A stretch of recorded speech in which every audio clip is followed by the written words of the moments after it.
আসসালামু আলাইকুম ভিউয়ার্স।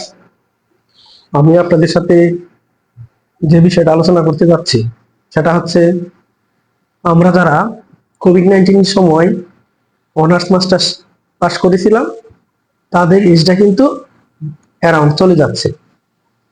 তাহলে তাদের কিন্তু জব সার্কুলার নাই বললেই চলে। তাদের কিন্তু অনেকের 30 পার হয়ে গেছে, অনেকের 30 পার হওয়ার পথে। সো তারা এখন কি করতে পারে? তারা এখন ডিসাইড করতে পারবেন যে আপনি কি করবেন।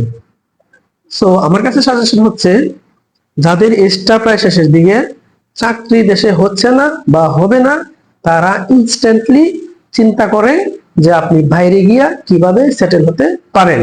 আর বাইরে যাওয়ার সবচেয়ে ইজি মেথড হচ্ছে আপনি আইএলটিএসও যেতে পারবেন, আইএলটিএস ছাড়াও যেতে পারবেন। যাদের কোয়ালিফিকেশন এবং রেজাল্ট অনুযায়ী কম মার্ক আছে তারা ছোটখাটো রাষ্ট্রে যেতে পারেন। আর যাদের রেজাল্ট ভালো, ব্যাকগ্রাউন্ড ভালো, প্রোফাইল ভালো, তারা ভালো একটা রাষ্ট্রে মুভ করতে পারেন।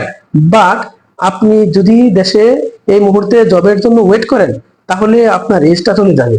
ইভেন এজ চলেও গেছে। যাদের এজ চলে গেছে তারা কিন্তু এখনো বাইরে যাওয়ার চান্স আছে।